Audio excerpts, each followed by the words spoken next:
bagian dari peristiwa besar di masa silam yang tidak dapat dilepaskan dari sejarah bangsa kita. Nama Giyanti diambil dari lokasi penandatanganan perjanjian, yaitu di Desa Janti atau Iyanti dalam lokal Belanda dan Giyanti dalam ejaan Belanda. Sekarang ini tempat ini dikenal sebagai Dukuh Kerten, Jantiharjo, Karanganyar, Jawa Tengah. Perjanjian Giyanti ditandatangani pada 13 Februari 1755 dan akibat dari perjanjian tersebut wilayah kerajaan Mataram terbagi menjadi dua. Wilayah kekuasaan dinasti Mataram yang pada awalnya dimiliki Kasunanan Surakarta harus diberikan kepada Pangeran Mangkubumi sebanyak setengahnya sehingga menjadi cikal bakal lahirnya Kesultanan Yogyakarta. Awal sejarah perjanjian Giyanti adalah pertikaian antara anggota keluarga istana di Kasunanan Surakarta, yaitu para pewaris kekuasaan Mataram. Tiga tokoh utama yang terlibat dalam perang saudara ini yaitu Pangeran Mangkubumi, Susuhan Pakubuwono II, serta Raden Mas Said atau Pangeran Sambernyawa. Pakubuwono II adalah kakak dari Pangeran Mangkubumi. Keduanya adalah putra Amangkurat IV, Raja Mataram dari tahun 1719 sampai 1726. Sedangkan Raden Mas Said adalah salah satu cucu dari Amangkurat IV atau keponakan dari keduanya. Raden Mas Said mengklaim haknya atas tahta Mataram yang dikuasai Pakubuwono II karena ayahnya, yaitu Pangeran Arya Mangkunagaran, adalah putra sulung Amangkurat IV yang seharusnya menjadi Raja Mataram sebagai penerus dari Amangkurat IV. Tetapi karena ia kerap menentang kebijakan VOC, maka ia diasingkan ke Sri Lanka sampai dengan meninggal dunia. VOC kemudian mengangkat putra Amangkurat lainnya, yaitu Pangeran Prabasuyasa sebagai penguasa dari Mataram selanjutnya. Prabasuyasa kemudian digelari Pakubuwono II dan memindahkan letak istana dari Kartasura ke Surakarta, dan sejak itu berdiri Kasunanan Surakarta sebagai turunan dari kerajaan Mataram. Berdasarkan hal ini, Raden Said memberontak terhadap VOC untuk membalaskan dendam ayahnya sekaligus menuntut haknya sebagai pewaris Mataram. Tetapi rupanya bukan hanya Raden Mas Said saja yang merasa berhak atas tahta.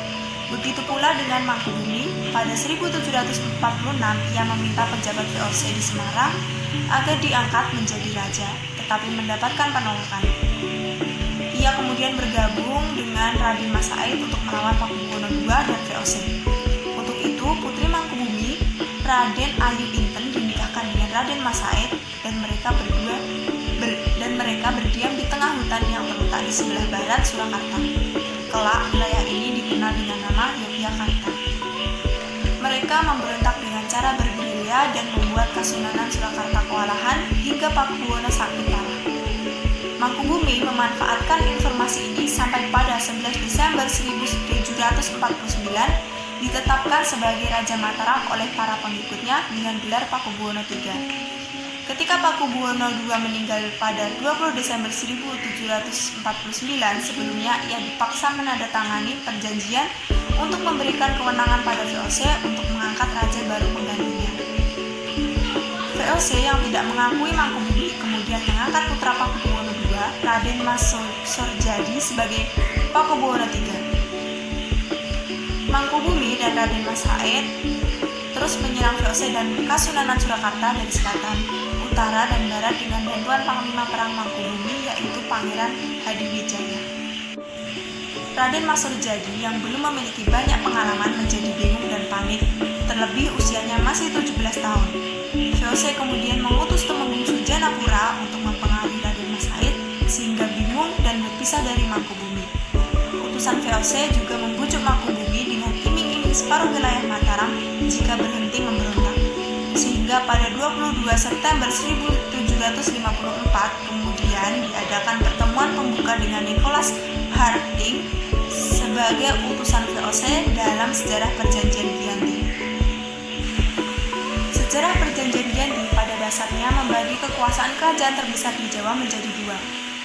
Pada tanggal 23 September 1754 tercapai suatu kesepakatan yang menyatakan bahwa Pangeran Mangkubumi akan menggunakan gelar Sultan dan mendapatkan setengah wilayah kerajaan.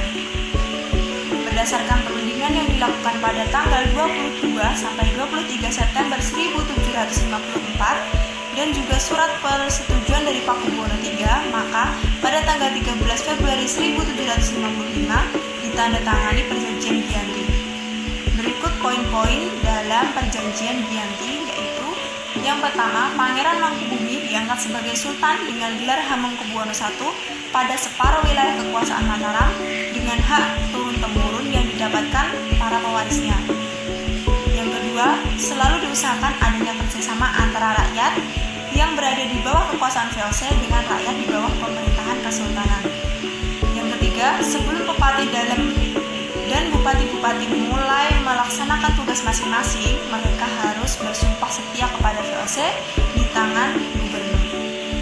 Yang keempat, Sultan tidak dapat mengangkat atau memberhentikan Kepatih dan Bupati tanpa persetujuan VOC.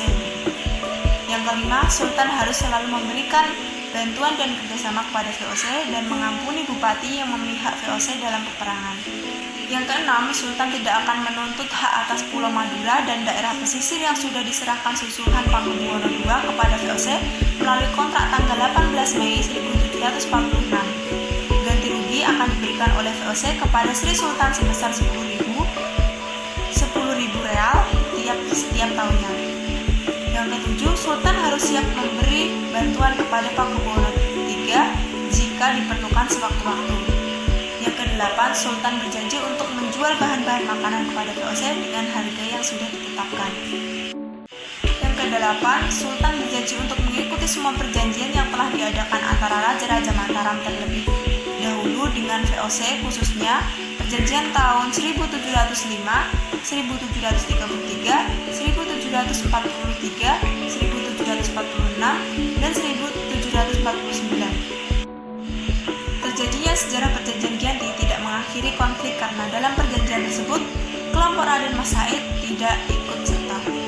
Informasi mengenai penyebabnya kurang jelas, namun kurang lebih tepatnya disebabkan karena perselisihan mengenai tahta dengan Mangkubumi. Dalam sejarah Perjanjian Giyanti, Raden Mas Said dinyatakan sebagai musuh bersama dan pemberontak. Pada Oktober 1755, Pangeran Sampurnawa dapat mengalahkan sekelompok VOC. Lalu pada Februari 1756, ia hampir membakar keraton Barugirakarta. VOC kemudian mengadakan perjanjian Salatiga pada 1757 yang kembali membagi tanah Jawa. Isinya, Pangeran Sampurnawa mendapatkan sebagian wilayah Kasunanan Surakarta yang kini dikenal sebagai Kadipaten Mangkunegaran dan digelari Kajeng Gusti Pangeran Adipati Arya Mangkunegara. Tidak adanya pembagian wilayah yang rinci juga menjadi masalah tersendiri dan menjadi sumber perpecahan dalam sejarah Perjanjian Giyanti. Pembagian wilayah yang acak kemungkinan dilakukan secara sengaja bertujuan untuk menimbulkan konflik selanjutnya karena banyak wilayah yang tumpang tindih antara satu kerajaan dan lainnya. Pembagian wilayah ini terjadi kembali di kemudian hari. Di tahun 1813, pada masa pemerintahan Gubernur Jenderal Thomas Stamford Raffles dari Inggris, Kesultanan Yogyakarta terbagi menjadi Pakualaman. Pada masa Republik Indonesia, Kasunanan Surakarta dan Kadipaten Mangkunegaran menjadi situs cagar budaya, sementara Kesultanan Yogyakarta termasuk Pakualaman ditahbiskan menjadi daerah istimewa.